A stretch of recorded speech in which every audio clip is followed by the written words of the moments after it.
Sometimes the most dangerous people look exactly like everyone else. They sit quietly in coffee shops, walk through grocery stores, and blend seamlessly into crowds. They don't wear uniforms or carry weapons that everyone can see. But when trouble finds them, when innocent people need protection, something ancient and deadly awakens inside them. This is the story of Sarah Mitchell, a woman who spent 8 years learning to kill with her bare hands in the world's most elite military unit. But on a Tuesday afternoon, in a small Ohio high school, she wasn't a Navy SEAL. She was just the new substitute teacher trying to fit in. Until 3 students made the worst mistake of their lives and woke up something they were never prepared to face. What happened next would be talked about for years, shared across social media millions of times, and change how an entire school district thinks about the quiet people who walk among us. Because sometimes, the person you least expect to fight back is exactly the person you should fear the most. Sarah Mitchell adjusted the collar of her conservative blue blouse and checked her reflection in the rearview mirror of her small Honda Civic. The parking lot of Lincoln High School stretched before her, filled with yellow buses and teenage laughter echoing across the asphalt. She took a deep breath, grabbed her worn leather messenger bag, and stepped out into the crisp October morning. At 32, Sarah looked like any other substitute teacher walking through the front doors of the brick building. Her brown hair was pulled back in a simple ponytail, and her clothes were modest and professional. Students passing by barely glanced at her as she navigated the crowded hallways, following the directions the principal had given her to room 247. What they couldn't see was the way her eyes constantly scanned the environment, noting exit routes and potential threats with the automatic precision of someone trained to survive in war zones. The transition from military life to civilian teaching had been harder than Sarah expected. 8 months ago, she had been leading operations in Afghanistan, commanding a team of the most elite warriors in the world. Today, she was hoping to make it through a day of teaching 10th grade English without anyone discovering her past. She had deliberately chosen substitute teaching because it offered flexibility and anonymity. She could move from school to school, never staying long enough for anyone to ask too many questions. About the woman who seemed unusually calm in chaotic situations. Lincoln High School was typical of small Midwest towns. The hallways were lined with peeling motivational posters and trophy cases displaying decades of modest athletic achievements. The morning announcements crackled through outdated speakers, reminding students about homecoming dance tickets and library fines. Sarah found her classroom and spent the first hour reviewing lesson plans left by Mrs. Henderson, the regular teacher who was home with the flu. The first few periods went smoothly. Sarah taught freshman English, helping students work through grammar exercises and short story analysis. She noticed immediately that she preferred the younger students. They were more respectful, more eager to learn, and less likely to test boundaries. The freshmen seemed to respond well to her calm but firm teaching style, though none of them could have guessed why she commanded attention so naturally. During lunch, Sarah sat alone in the faculty lounge, eating a simple sandwich and reading. She had learned long ago that meal times were important for maintaining energy and focus. In Afghanistan, missing a meal could mean lacking the strength needed for a critical mission. Here in Ohio, it just meant being better prepared for afternoon classes. Several other teachers tried to engage her in conversation, but Sarah politely deflected their questions with practiced responses about being new to the area and still settling in. The afternoon brought her biggest challenge: 5th period advanced English with seniors. As students filed into the room, Sarah immediately sensed a different energy. These were 18-year-olds who had spent 4 years learning exactly which teachers they could manipulate and which boundaries they could push. The class included 26 students, but 3 in particular caught her attention immediately. Jake Morrison sat in the back corner, a linebacker on the football team whose physical presence dominated the space around him.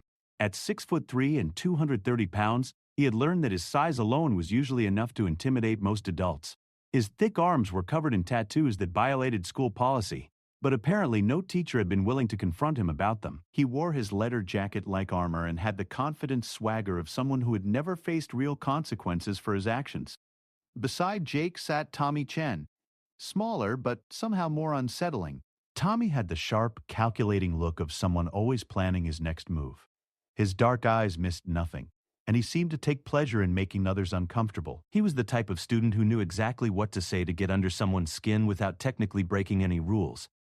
His smile never reached his eyes, and Sarah recognized the predatory intelligence of someone who enjoyed having power over others. The third member of their group was Marcus Williams, whose nervous energy filled the space around him like static electricity. 0.575 seconds. The second is a project of an anti-Semitism. The second is the idea of the design that prevents stars and faces. Marcus was clearly the follower, desperate to prove himself worthy of his friends' attention. He laughed too loud at their jokes, agreed too quickly with their opinions, and seemed constantly on edge, as if afraid of being rejected by the only group that accepted him. His need for approval made him dangerous in a different way than the others. Sarah had encountered similar personality types in military settings. Wow, why is this impulsive size about Greece? Jake was the physical intimidator who relied on size and strength. Tommy was the psychological manipulator who enjoyed mental games. Marcus was the loose cannon who would do anything to prove himself. She had learned to identify these types quickly because, in combat situations, understanding personalities could mean the difference between life and death. The class began normally enough. Sarah introduced herself and explained that they would be continuing their unit on American literature. She handed out copies of a short story by Ernest Hemingway and asked students to read silently for the first 15 minutes. Most of the class complied, but she noticed Jake, Tommy, and Marcus exchanging glances and quiet comments. Something interesting about the story? Sarah asked, walking closer to their section of the room. Just wondering if you've ever been in the military, Tommy said with a slight smirk. You kind of stand like my uncle who was in the Marines. Sarah felt a small chill of recognition. Her military posture was something she had been working to modify, but apparently not successfully enough. I haven't served, she said simply, which was technically true since she was no longer active duty. Let's focus on Hemingway. But Tommy wasn't finished. It's just that you have this whole rigid thing going on, like you're standing at attention or something. Don't you think, Jake? Jake looked up from his phone, which he wasn't supposed to have out during class. Yeah, kind of uptight looking. You need to relax, Teach. This isn't boot camp. Sarah felt the familiar calm that always preceded action settling over her mind. In Afghanistan, this feeling had kept her alive through countless dangerous situations. Here, it helped her recognize that these students were testing her, trying to establish dominance in the classroom hierarchy. She had two choices: back down and lose control of the class, or establish clear boundaries immediately. Phones away during class time, she said firmly, looking directly at Jake. And let's keep our comments focused on the literature. Jake made a show of slowly putting his phone in his pocket, his movements deliberately exaggerated to show disrespect. Yes, ma'am, he said with mock military precision, causing Marcus to snicker and several other students to look up nervously from their reading. Sarah recognized the escalation pattern. She had seen it countless times in various forms. The group was establishing their willingness to challenge authority, testing to see how far they could push before facing consequences. In military settings, this kind of behavior was dealt with swiftly and decisively. In a high school classroom, her options were more limited. She continued with the lesson, but remained aware of the ongoing tension. The three students whispered among themselves, passed notes, and made small disruptions that individually seemed minor but collectively created a disruptive atmosphere. Other students began glancing nervously between Sarah and the troublemakers, sensing the building conflict. When Sarah asked the class to discuss the themes in Hemingway's story, Tommy raised his hand with theatrical politeness. I think the main theme is about people who pretend to be something they're not, he said, staring directly at Sarah. Like people who act all tough but are really just hiding something? The comment was clearly directed at her, and Sarah felt several students shift uncomfortably in their seats. This was exactly the kind of psychological manipulation Tommy specialized in, using statements that seemed innocent on the surface but carried obvious implied threats or insults. Interesting interpretation, Sarah replied evenly. What specific evidence from the text supports that reading? Tommy's smile widened. Just a feeling I get sometimes about people. You know, like when someone seems too controlled, too perfect. Makes you wonder what they're hiding. Jake chimed in with a low chuckle. Yeah, some people definitely have secrets they don't want anyone to know about. Marcus, not wanting to be left out, added, My dad always says you can't trust people who won't tell you about their past. Sarah realized that somehow they had identified her as someone with a hidden background, though she doubted they had any idea what that background actually was. Their comments were fishing expeditions, trying to get a reaction that would confirm their suspicions and give them more ammunition for future harassment. The period continued with similar low-level provocations. When Sarah asked Jake to read a passage aloud, he deliberately mispronounced words and read in a mocking tone. When she assigned a short writing exercise, Tommy wrote responses that were technically appropriate but clearly designed to be unsettling. Marcus simply refused to participate, claiming he had forgotten his pen and somehow couldn't borrow one from any of his 25 classmates. As the final bell approached, Sarah felt the familiar weight of a situation that was developing in a dangerous direction. In military operations, she had learned to trust her instincts about escalating threats. These 3 students represented a problem that would only get worse if not addressed immediately and decisively. But the tools available to her in a classroom were limited compared to what she had been trained to use in combat situations. When the bell rang, most students gathered their belongings and filed out normally. But Jake, Tommy, and Marcus lingered, taking their time packing up while watching Sarah carefully. She pretended to be busy organizing papers while keeping them in her peripheral vision. "See you tomorrow, Teach," Tommy said as they finally moved toward the door. "Looking forward to learning more about you." The implied threat in his tone was unmistakable. Sarah watched them leave, noting the way they moved together, the confidence in their body language, and the predatory satisfaction in their expressions. These were young men who had never encountered real opposition to their behavior, and they had clearly decided that she represented a challenge worth pursuing. After they left, Sarah sat alone in the empty classroom, processing what had just happened. She had faced down terrorists, warlords, and enemy combatants in some of the most dangerous places on Earth, but those enemies had been straightforward in their hostility. This situation was more complex because these were technically children under her care, in an environment with strict rules about appropriate responses to student behavior. She gathered her materials and prepared to leave, but her mind was already working through contingency plans. Her years of military training had taught her that the best way to handle escalating conflicts was through preparation and decisive action when necessary. She hoped it wouldn't come to that. But her instincts told her that Jake, Tommy, and Marcus were not finished with their games. As she walked to her car, Sarah noticed the same 3 students hanging around the parking lot, watching her leave. They were clearly planning something for tomorrow, and she found herself looking forward to it with the same calm anticipation she had once felt before important missions.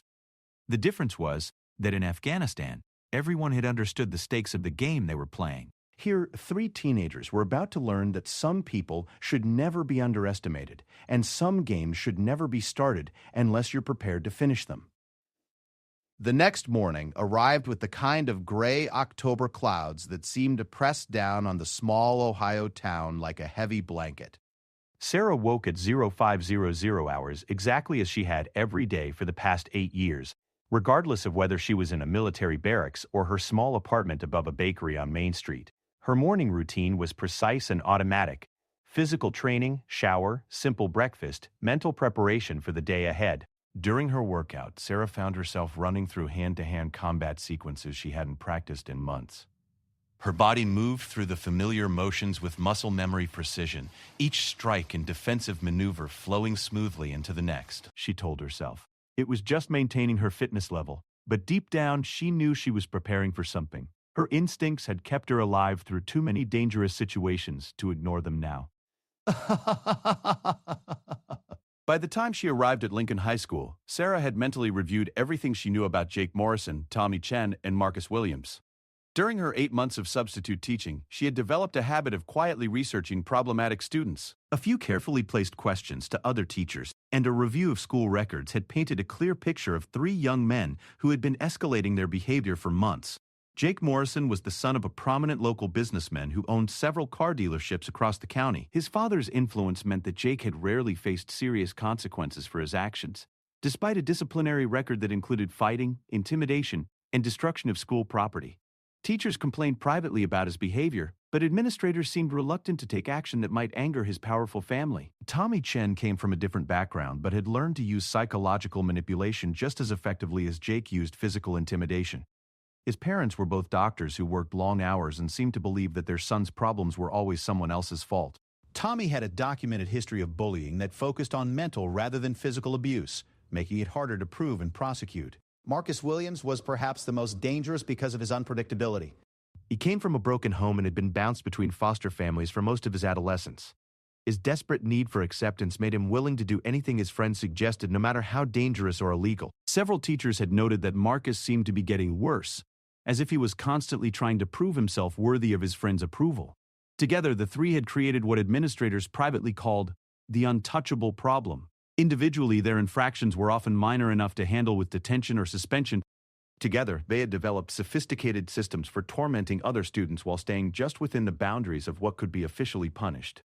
They specialized in targeting teachers they perceived as weak and had successfully forced 3 substitute teachers to quit in the past year alone. Sarah's second day began normally, with her morning classes proceeding smoothly. The freshmen and sophomores responded well to her teaching style, and several students approached her with questions that showed genuine interest in learning. During lunch, she overheard two teachers discussing Jake, Tommy, and Marcus with a mixture of frustration and resignation. "I just pretend I don't see half of what they do," admitted Mrs. Patterson, a veteran teacher nearing retirement. "It's not worth the hassle when you know nothing will happen to them anyway." "The smart substitutes learn to request different classes when they hear those three are together," added Mr. Rodriguez, who taught mathematics. "Henderson usually manages them okay, but she's been here 20 years and knows all their tricks." Sarah listened without commenting, but filed the information away. It confirmed what she had already suspected. These students had learned that they could operate without consequences, and the adults around them had given up trying to control their behavior. In military terms, they controlled the terrain and had established fire superiority. Any teacher trying to assert authority would be fighting an uphill battle against established patterns. When fifth period arrived, Sarah was ready. She had positioned herself strategically near the door to observe students entering, and she immediately noticed changes in the three troublemakers. Jake wore a confident smirk that suggested something was planned. Tommy carried himself with the controlled excitement of someone about to spring a trap. Marcus seemed more agitated than usual, his nervous energy crackling around him like static electricity. As students settled into their seats, Sarah began the lesson with a discussion of character motivation in literature. She deliberately chose this topic because it would allow her to observe how the three students revealed their own motivations through their comments and behavior. In Afghanistan, she had learned that understanding enemy psychology was crucial for predicting and countering their actions. Today we're going to analyze how authors reveal character through action rather than description, Sarah began, writing the topic on the whiteboard. Sometimes what a character does tells us more about who they really are than anything they might say about themselves. Tommy's hand shot up immediately. So like if someone pretends to be a teacher but acts like a drill sergeant, that might tell us they're really something else? The comment was clearly intended to restart yesterday's fishing expedition, but Sarah was ready for it. That's an interesting example of projection, Tommy. Sometimes when we see things in others, we're really revealing something about our own thoughts and fears. Several students chuckled softly, recognizing that Tommy's attempt at provocation had been smoothly turned back on him. His confident expression flickered slightly, and Sarah noticed Jake straightening in his chair with increased attention. "Let's look at specific examples from the text," Sarah continued, maintaining her teaching pace while staying alert to the group's reactions.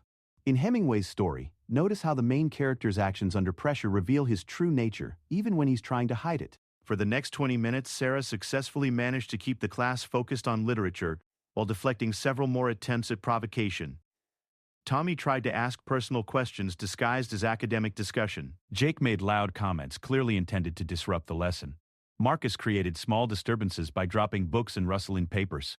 But each time, Sarah either ignored the behavior or addressed it so smoothly that their disruptions actually enhanced the lesson rather than derailing it. She could see frustration building in the three students as their usual tactics failed to achieve the desired results. They exchanged increasingly urgent glances and whispered conversations, clearly trying to develop a new strategy. Sarah recognized the pattern from combat situations where enemy forces realized their initial approach wasn't working and began planning more aggressive tactics.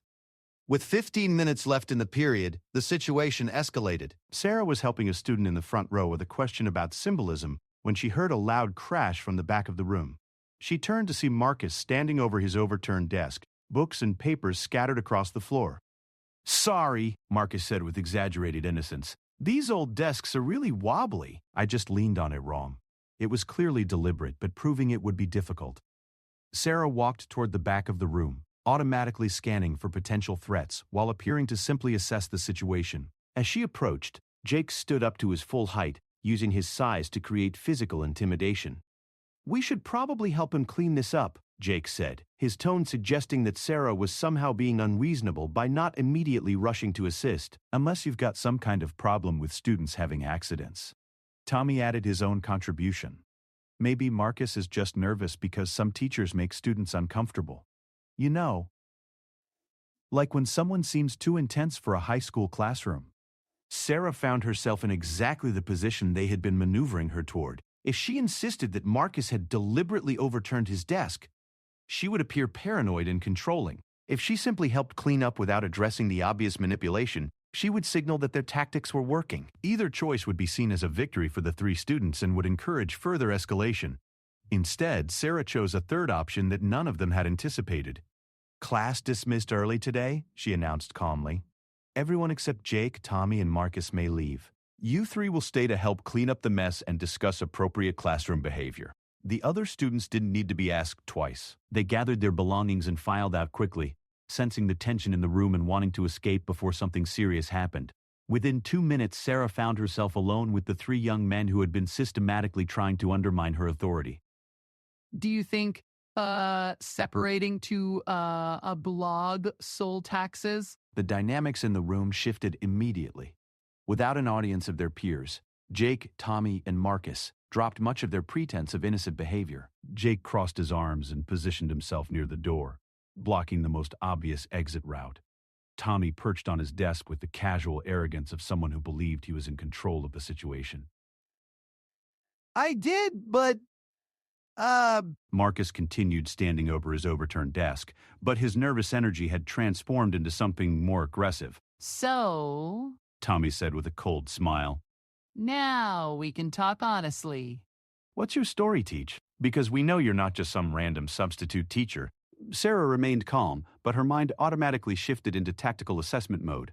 3 potential hostiles in an enclosed space, with 1 controlling the primary exit. Jake was the obvious physical threat, but Tommy appeared to be the leader making strategic decisions. Marcus was the wild card whose desperation made him unpredictable. I think there's been a misunderstanding, Sarah said evenly. I'm here to teach English literature, and you 3 are here to learn. Everything else is irrelevant. Jake laughed harshly. Come on, lady. We're not stupid. You move like a cop or a soldier or something. Tommy noticed it yesterday, and we've been watching you all day. Normal teachers don't scan rooms like they're looking for snipers. Sarah felt a chill of recognition. These teenagers were more observant than she had given them credit for. Her operational security had been compromised, and they had identified her as someone with specialized training. The question now was how much they actually knew and what they planned to do with the information. You guys have active imaginations, Sarah replied, maintaining her calm demeanor while subtly repositioning herself for better mobility. Maybe you should channel that creativity into your writing assignments. Tommy slid off his desk and began walking slowly around the room, his movements deliberately predatory. See, here's what I think happened. I think you're some kind of military or police, and you're probably hiding from something or someone. Maybe you got kicked out, maybe you did something you weren't supposed to do. And now you're pretending to be a teacher because you need money and can't get hired anywhere else. The psychological profile was surprisingly accurate, though not for the reasons Tommy assumed. Sarah had indeed left military service under circumstances she couldn't discuss, and she was working as a substitute teacher, partly because it offered anonymity. But the truth was far different from what Tommy was imagining, and far more dangerous for all of them if the situation continued to escalate. Marcus, apparently emboldened by his friend's confidence, stepped closer to Sarah. My foster dad was a Marine, and he always said you could spot military people by how they stand and move. You've got all the signs, lady. So why don't you just tell us the truth? Sarah realized that the confrontation had reached a critical point. These 3 students had moved beyond simple classroom disruption into something that resembled an interrogation. They believed they held information that gave them power over her, and they were pressing their perceived advantage. In military terms, they had committed to an offensive operation without understanding the true capabilities of their target.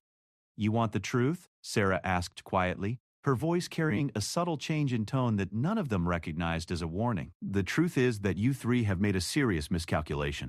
You think you've identified a weakness you can exploit, but you've actually stumbled into a situation you're not prepared to handle. Tommy laughed with genuine amusement. Oh, this is good. The substitute teacher is trying to intimidate us. Jake, what do you think? Should we be scared of the English lady? Jake cracked his knuckles with deliberate theatricality. I think maybe she needs to learn some respect for her students. Maybe understand that certain people in this school shouldn't be messed with. Marcus, feeding off his friend's confidence, picked up his overturned desk and held it like a weapon. Yeah, maybe it's time for a little education about how things really work around here. Sarah looked at each of them in turn, her expression perfectly calm despite the growing threat in the room. She had been in similar situations countless times in Afghanistan, facing enemies who believed they held tactical advantage right up until the moment they learned otherwise. The difference was that those enemies had been trained fighters who understood the risks they were taking. These were teenagers playing a game they didn't understand with someone they had completely misjudged. Last chance, Sarah said quietly. Put down the desk, step back, and we'll pretend this conversation never happened. You can write me off as just another substitute teacher who got lucky, and I'll finish the week without any further problems. Everyone walks away intact. The offer was genuine, born from Sarah's understanding that these were still technically children under her care, despite their threatening behavior. But it was also a final warning delivered in the same tone she had once used with enemy combatants, who had one last opportunity to surrender before lethal force became necessary. The most interesting combatant stars the button below at his testing for the growth. Tawny's eyes glittered with malicious pleasure. Or what? You'll report us to the principal? Give us detention? Face it, lady, you've got no power here. We own this school, and now we own you too. Jake stepped forward, using his size to loom over Sarah threateningly. Time for your real education to begin, Teach. First lesson, know your place. Marcus raised the desk slightly, testing its weight like a weapon, his face flushed with the excitement of finally being part of something big and dangerous. Sarah sighed softly and shifted her weight almost imperceptibly, her body moving into a stance that would have been instantly recognizable to anyone with advanced military training. For 8 years, she had been one of the deadliest human weapons the United States military had ever created. For the past 8 months, she had successfully hidden that fact from everyone around her. But these 3 teenagers had just forced her hand, and they were about to discover that some games should never be played unless you're absolutely certain you know who you're playing against. The moment stretched like a held breath, tension filling the empty classroom like thick smoke. Sarah stood perfectly still. Her hands relaxed at her sides, her breathing controlled. And even, to an untrained observer, she might have appeared vulnerable, even defeated. But hidden beneath her calm exterior was 8 years of the most intensive combat training ever developed, coiled and ready like a spring under pressure. Jake took another step forward, his confidence growing with what he perceived as Sarah's passivity. At 6'3" and over 200 pounds, he had never encountered a woman who didn't immediately back down from his physical presence. His experience with intimidation had been universally successful, from threatening smaller students to cowing teachers who preferred to avoid confrontation rather than face his angry parents. You know what your problem is? Jake said, his voice taking on the cruel tone he used with victims. You think you're better than us. You come in here with your military attitude and your uptight clothes, thinking you can control us like we're your little soldiers. Tommy circled around to Sarah's left side, moving with the calculated precision of a predator who had done this many times before. They had to decide what the appearance was. His psychological warfare tactics had been refined through years of practice on vulnerable targets. Teachers, students, even his own parents, had learned to simply give him what he wanted, rather than endure his persistent mental assault. Here's how this is going to work. Tommy continued, his voice soft and conversational despite the threat underlying every word. You're going to tell us exactly who you are and what you're hiding. Then you're going to promise that our little conversation stays between us. And if you're really smart, you'll find a way to make sure we pass this class with good grades no matter what kind of work we actually do. Marcus hefted the wooden desk again, emboldened by his friend's apparent control of the situation. In his mind, this was finally his chance to prove himself worthy of their respect. All his life, he had been the follower, the weak link, the one who needed protection rather than providing it. But here was an opportunity to show Jake and Tommy that he could be just as tough and intimidating as they were. And if you don't cooperate, Marcus added with nervous excitement, things might get unpleasant. Accidents happen in schools all the time. Students get hurt, teachers get hurt. Sometimes people even disappear. The threat was clumsy and obviously borrowed from movies Marcus had seen, but it revealed the dangerous direction his thinking had taken. In his desperation to impress his friends, he was escalating toward violence without considering the consequences. Sarah recognized the pattern immediately. In combat zones, she had encountered many young fighters who started with small acts of aggression and gradually worked themselves up to atrocities they never would have imagined committing at the beginning. Sarah's mind shifted automatically into combat assessment mode. Jake was approximately 40 pounds heavier than her and 6 inches taller, with the muscle mass of an athlete. But his movements were telegraphed and clumsy, suggesting no formal training in fighting techniques. Tommy was smaller and quicker, but his confidence came from psychological manipulation rather than physical capability. Marcus was holding an improvised weapon but appeared to have no idea how to use it effectively. More importantly, all 3 were operating under assumptions that would prove fatal in a real combat situation. They believed that size and aggression would automatically translate to victory. They assumed that their target was helpless simply because she wasn't immediately fighting back. And they had positioned themselves in ways that actually gave Sarah tactical advantages they were too inexperienced to recognize. Last warning, Sarah said quietly, her voice carrying a new undertone that should have triggered every survival instinct these young men possessed. Walk away now, and we all pretend this never happened. Continue down this path, and I will stop you using whatever force becomes necessary. Jake laughed loud and harsh, the sound echoing off the empty classroom walls. Listen to her, guys. She thinks she's going to stop us. What are you going to do? Teach? Send us to the principal's office? He reached out with his right hand, intending to grab Sarah's shoulder in a gesture of dominance that had always worked before.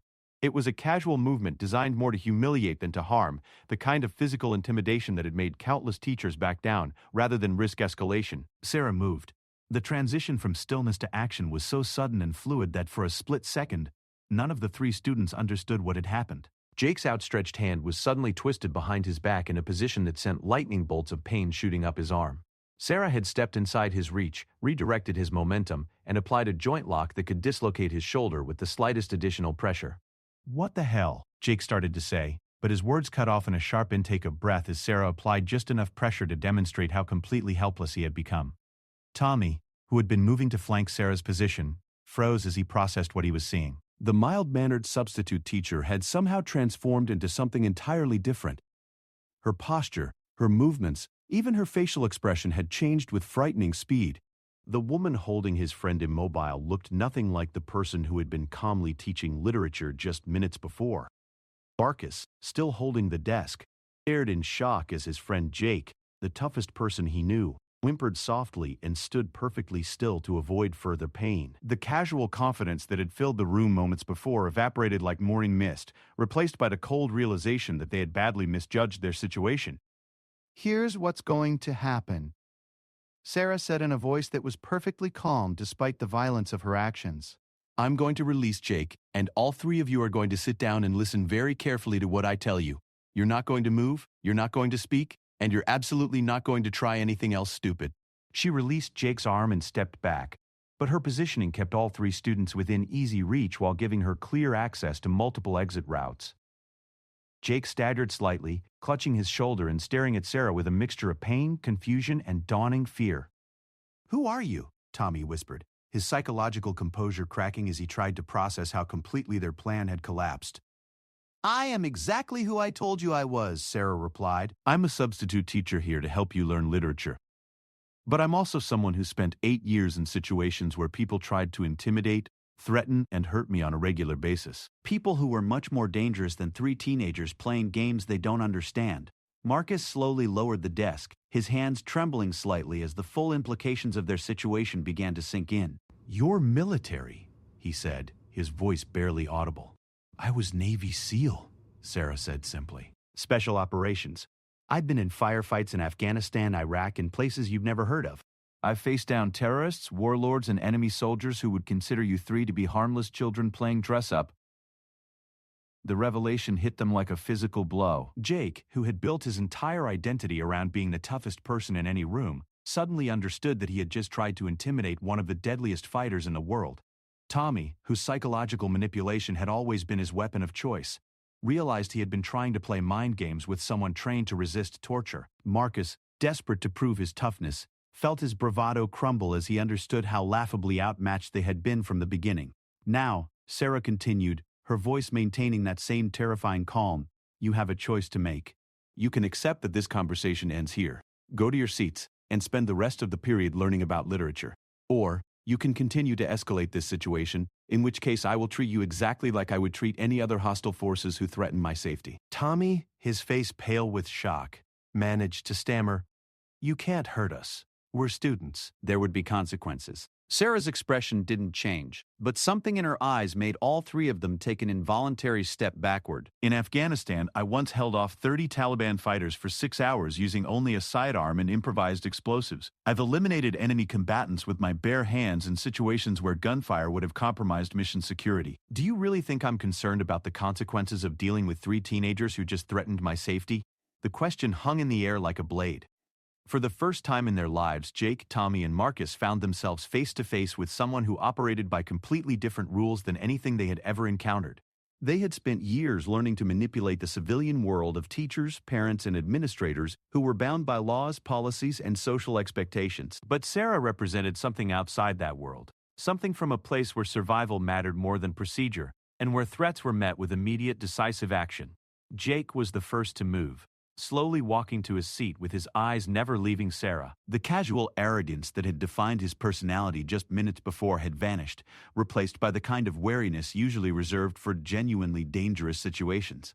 His shoulders still ached from Sarah's grip, a constant reminder of how quickly and completely she had neutralized his size advantage. Tommy followed, his mind racing as he tried to process what had just happened. All his life he had prided himself on reading people, on understanding their weaknesses and fears. But he had completely failed to recognize what Sarah was until it was far too late. The psychological superiority he had always relied on felt meaningless when faced with someone who had been trained to resist interrogation by enemies far more skilled than a manipulative teenager. Marcus was the last to move, carefully setting down the desk and walking slowly to his seat.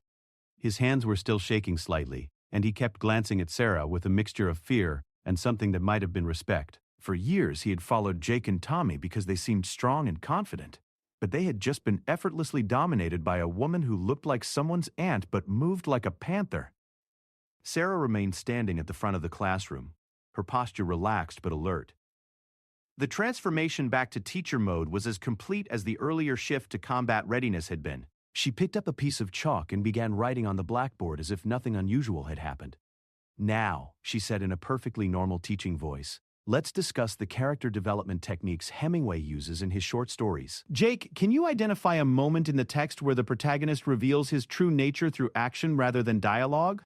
Jake stared at her in amazement, struggling to reconcile the woman calmly asking about literature with the person who had just demonstrated that she could disable him in seconds. I need to read it again," he managed to say. "Excellent," Sarah replied with the same encouraging tone she used with all her students. Taking time to carefully review the text shows good critical thinking skills. "Tommy, while Jake is reading, can you think of any examples from other literature where authors use similar techniques?" Tommy opened his mouth, closed it, then opened it again. His usual quick wit had abandoned him completely. "I can't think of any right now," he admitted quietly. "That's perfectly fine," Sarah said reassuringly. "Sometimes it takes time to make connections between different works. Marcus, what about you? Any thoughts on how authors reveal character through action?" Marcus stared at his textbook without really seeing it. I think sometimes you don't really know someone until you see how they react when things get dangerous," he said slowly.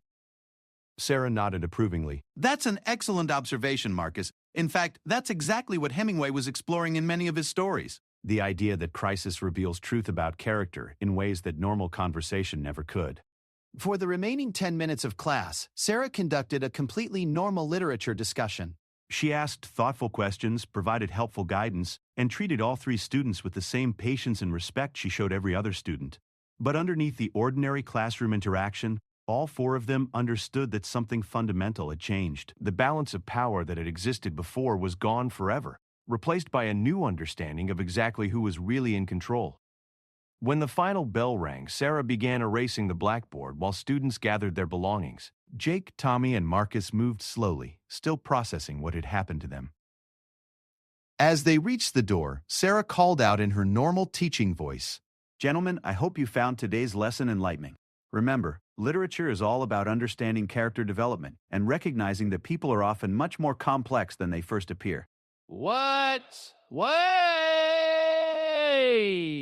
I look forward to seeing you tomorrow for our continued exploration of American authors." The three students nodded wordlessly and filed out into the hallway where their friends were waiting with curious expressions.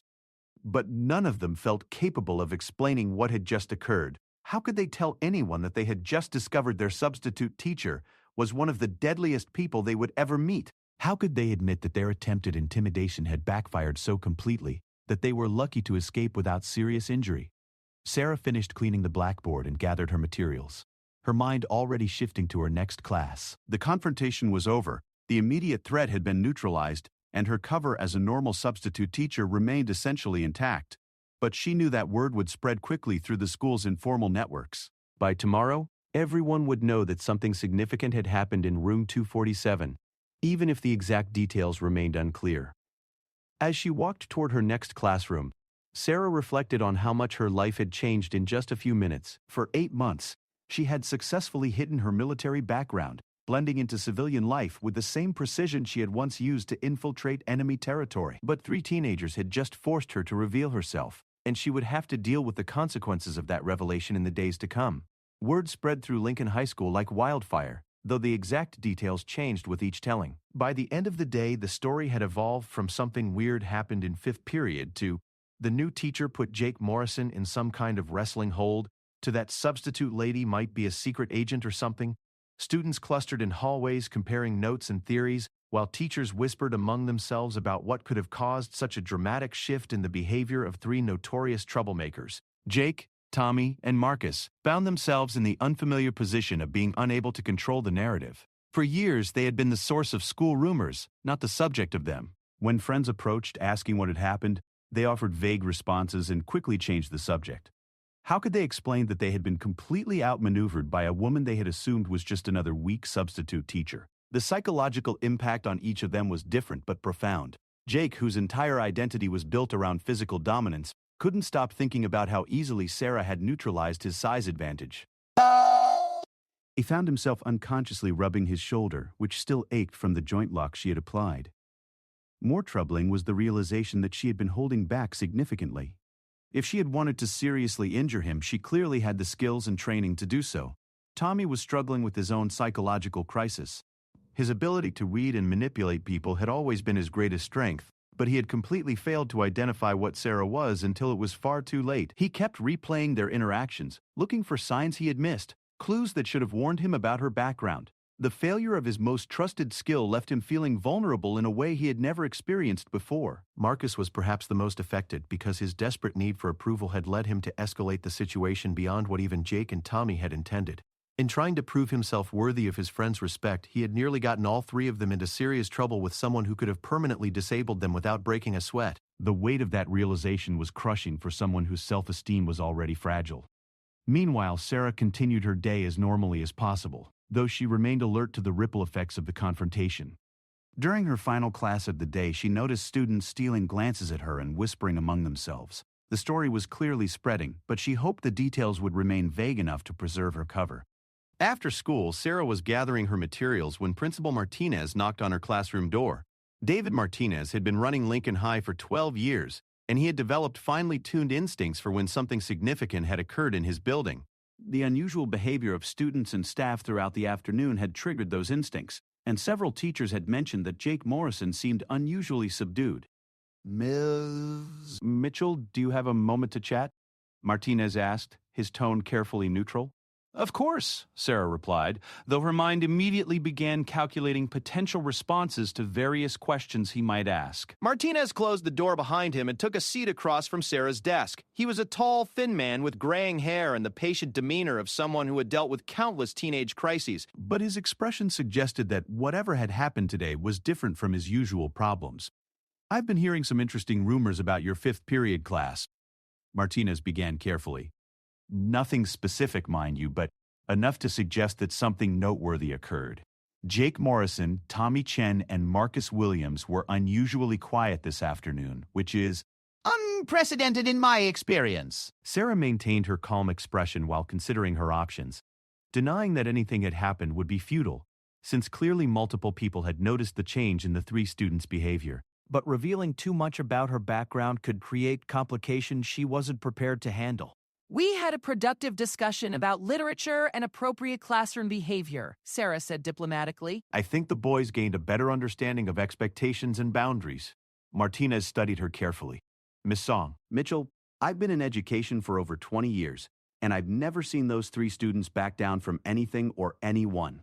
Whatever happened in your classroom today was significant enough to fundamentally alter their behavior patterns. I need to understand what occurred, both for liability reasons and to ensure the safety of everyone in this building." Sarah realized that the principal was too experienced to be satisfied with vague deflections. His concern was legitimate, and she owed him enough honesty to address his questions without revealing information that could compromise her attempts to maintain a low profile. "The 3 students attempted to intimidate me using tactics that probably work well with most substitute teachers," Sarah said carefully. They made some veiled threats and tried to create a situation where I would feel helpless and comply with their demands. I made it clear that their approach wouldn't be successful with me, and I demonstrated that I was capable of defending myself if necessary. Martinez leaned forward with increased interest. When you say you demonstrated your capability to defend yourself, what exactly does that mean? I have some training in personal defense techniques, Sarah replied, which was technically accurate while being massively understated. When Jake attempted to physically intimidate me, I used a simple restraint hold to show him that his size advantage wasn't as significant as he assumed. The principal's eyebrows rose slightly. What kind of training do you have, if you don't mind me asking? Because Jake Morrison is a 230-pound football player who has never backed down from a physical confrontation in his life. Sarah hesitated, knowing that her next words would determine how much of her secret she would have to reveal. I have extensive self-defense training from my time in the military. I served in special operations for 8 years before transitioning to civilian life. Martinez sat back in his chair, pieces of a puzzle clicking into place in his mind. Special operations. That would explain the way you carry yourself. The situational awareness, I've noticed. What branch? Navy, Sarah said simply, hoping he wouldn't press for more specific details. And you're now substitute teaching because? Because I wanted a quiet transition back to civilian life, and education seemed like a good field for someone looking to help people in a different way than military service. Martinez nodded slowly, but his expression remained serious. Miss Mitchell, I appreciate your honesty, and I'm certainly glad that you were able to handle what sounds like a potentially dangerous situation. But I need you to understand that having an altercation with students, regardless of who initiated it, creates serious liability issues for the school district. If Jake's parents decide to file complaints, Principal Martinez, Sarah interrupted gently, Jake Morrison tried to physically intimidate a teacher and made threats about what would happen if I didn't comply with his demands. Tommy Chen made implied threats about students and teachers being hurt or disappearing. Marcus Williams picked up a desk and held it in a threatening manner. If anyone files complaints, I would suggest that the school district might want to review the disciplinary records of these 3 students and consider whether their pattern of behavior represents a liability that has been ignored for too long. The principal was quiet for a long moment, considering the implications of what Sarah had just outlined. He knew she was right about the 3 students' history of problematic behavior. Multiple teachers had complained about them, but their parents' influence and the difficulty of proving psychological intimidation had prevented meaningful consequences. If Sarah's military background meant she could clearly articulate exactly what had happened and how it constituted assault and terroristic threats, the situation became much more complex. What would you recommend going forward? Martinez asked finally. I recommend that you and I meet with the 3 students tomorrow morning before school starts, Sarah said. We'll have a frank discussion about appropriate behavior, legal consequences of threatening teachers, and the importance of understanding that actions have consequences. I believe that once they understand the seriousness of what they did and the potential ramifications, they'll be motivated to make better choices. Martinez considered this suggestion. It would allow him to address the situation formally without involving parents or district administrators, unless the students continued their problematic behavior. It also gave the 3 young men a chance to learn from their mistakes without facing legal consequences that could follow them for years. And you're comfortable handling this discussion? He asked.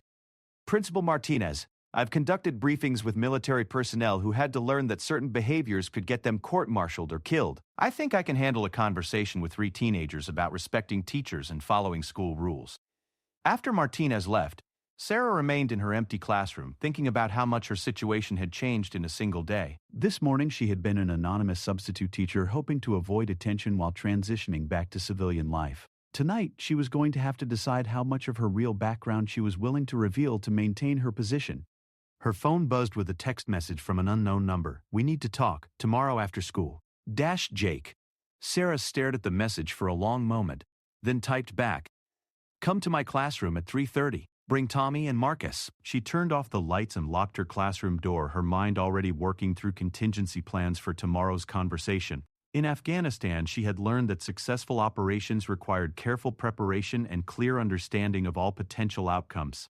The 3 students who had challenged her today were about to learn exactly who they had been dealing with, and Sarah intended to ensure that the lesson was thorough enough to prevent any future problems. As she walked to her car, Sarah noticed Jake's pickup truck still in the student parking lot. Through the windshield, she could see 3 figures sitting inside, deep in conversation. They were clearly trying to figure out what to do next, how to handle a situation that had spiraled completely out of their control. For a moment, Sarah felt something almost like sympathy for them. They were still just teenagers, despite their threatening behavior, and they had stumbled into a confrontation with someone whose training and experience put her in a completely different category than anyone they had ever encountered. But sympathy didn't change the fact that they had made choices that required consequences, and tomorrow she would help them understand exactly what those consequences could be. And she said she did not make enough money to do this inaccessible forces in nursing. Driving home through the quiet streets of the small Ohio town, Sarah reflected on how different her life might become after today. For 8 months, she had successfully maintained a low profile, avoiding the kind of attention that might connect her to her military service. But 3 teenagers had just forced her to reveal enough of her background that staying invisible might no longer be possible. The question now was whether she could maintain her cover as a substitute teacher while dealing with the aftermath of today's confrontation. Tomorrow would bring new challenges, but tonight she would prepare for them with the same methodical precision that had kept her alive through countless dangerous missions. Some battles, she had learned, were won through superior preparation rather than superior firepower. The next morning arrived with a kind of crisp autumn air that made everything seem sharper and more defined. Sarah arrived at Lincoln High School 30 minutes before her scheduled meeting with Principal Martinez and the 3 students, using the extra time to prepare both mentally and practically for what could be a defining conversation for all of them. She had spent much of the previous evening researching the legal and educational frameworks that would govern today's discussion. Her military training had taught her the importance of understanding all applicable rules before engaging in any operation, and this situation required the same careful preparation. She now knew exactly what constitutes assault in Ohio schools, what the process was for filing charges against minors, and what the long-term consequences could be for students with serious disciplinary records. At 7:30, she met Principal Martinez in his office to coordinate their approach. Martinez had clearly spent time researching as well, because he came equipped with the disciplinary files for all 3 students, documentation of previous incidents, and a clear understanding of how the school district's policies applied to threatening behavior toward teachers. "I've been thinking about our conversation yesterday," Martinez began, "and I realized that this situation represents something of a turning point for these 3 students. They've been escalating their behavior for months, and multiple teachers have complained, but somehow they've never faced serious consequences. If we don't address this definitively now, I'm concerned about what might happen next." Sarah nodded in agreement. In military terms, they've been testing boundaries and learning that they can violate rules without meaningful resistance. That pattern needs to be broken decisively, or they'll continue escalating until someone gets seriously hurt. At 8 o'clock, Jake, Tommy, and Marcus arrived at the principal's office with varying degrees of reluctance and anxiety. Jake maintained his usual swagger, but there was a wariness in his eyes that hadn't been there 2 days ago. Tommy appeared to be trying to project confidence, but his usual smirk was notably absent. Marcus looked genuinely scared, constantly glancing between his friends and the adults as if trying to determine which side represented the greater threat. Principal Martinez gestured for everyone to sit around the conference table in his office. "Gentlemen, we're here to discuss what happened in Ms. Mitchell's classroom yesterday afternoon. I want to hear your version of events first, and then we'll talk about how to move forward constructively." Jake, apparently designated as the spokesperson, cleared his throat nervously. "It was just a misunderstanding, Mr. Mouchard." "Martinez? We were just talking to Miss Gilliot?" "Mitchell about literature. And things got a little heated. Nobody got hurt or anything." Sarah watched Tommy carefully as Jake spoke, noticing the subtle tension in his posture that suggested he wanted to say something different. Marcus kept his eyes focused on the table, apparently unwilling to make eye contact with anyone.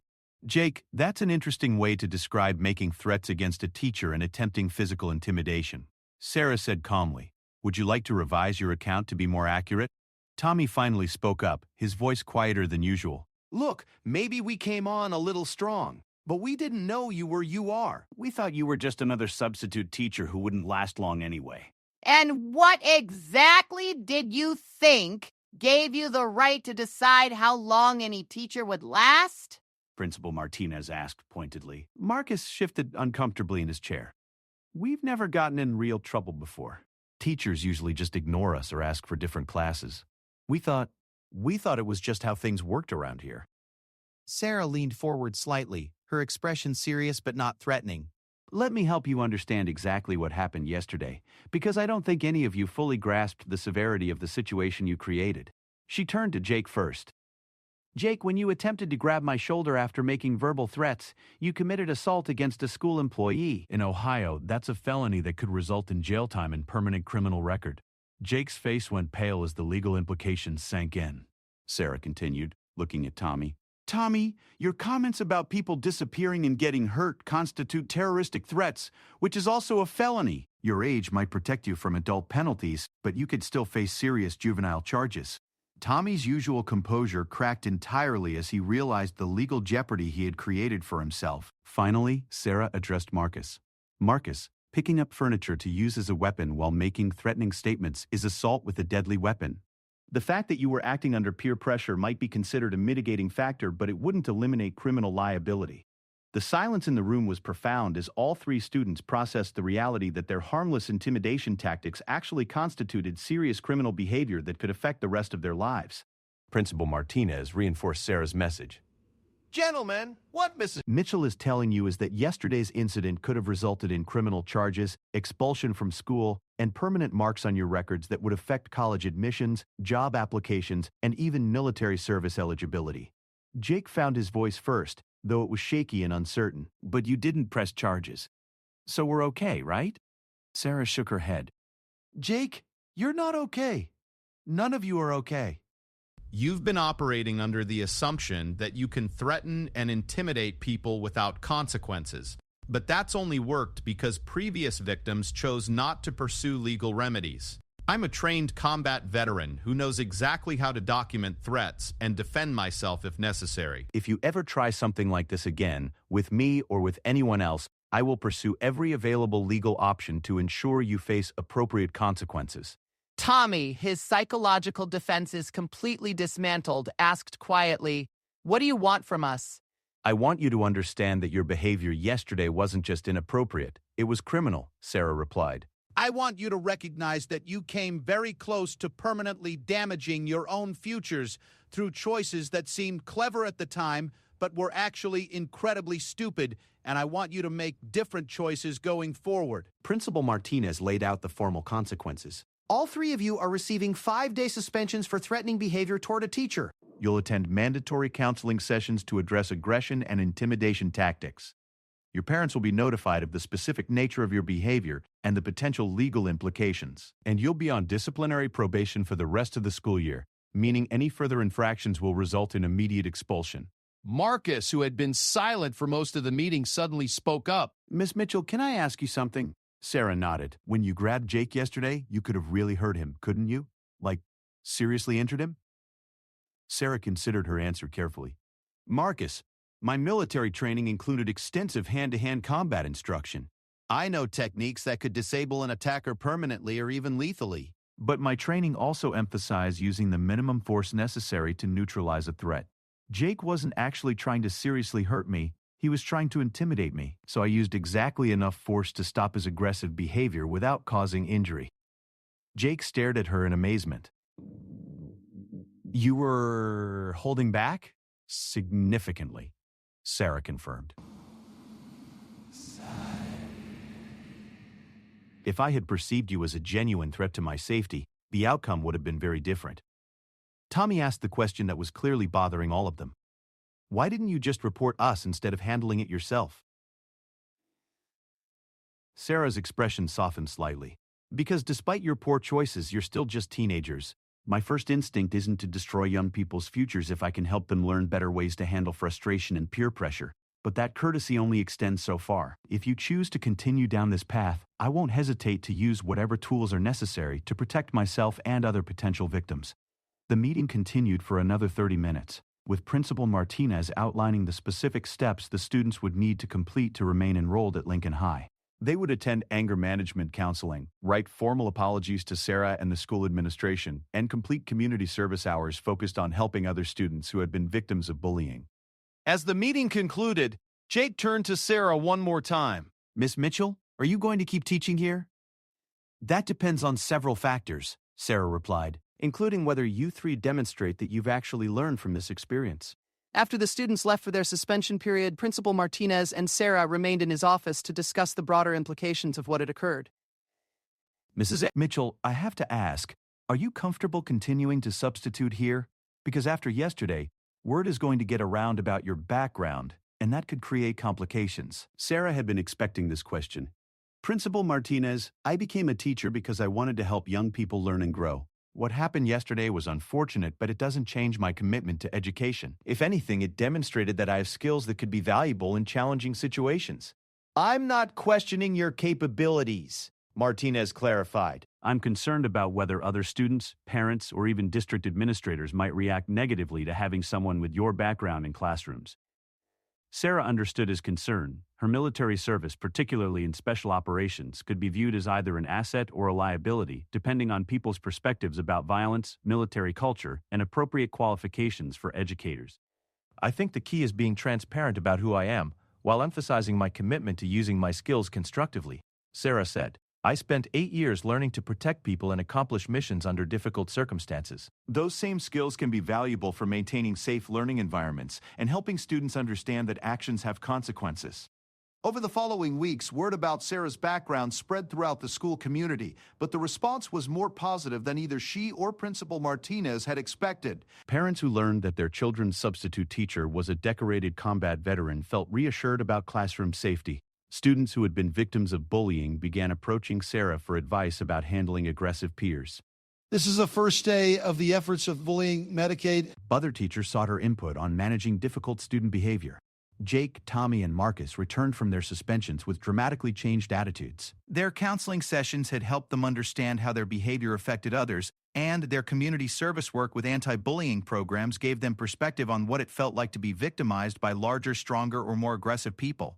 Jake, in particular, seemed transformed by the experience. He began using his size and athletic status to protect smaller students rather than intimidate them. His essay about learning to use strength responsibly became required reading in the school's character education program. Tommy discovered that his intelligence and insight into human behavior could be used to help rather than manipulate others.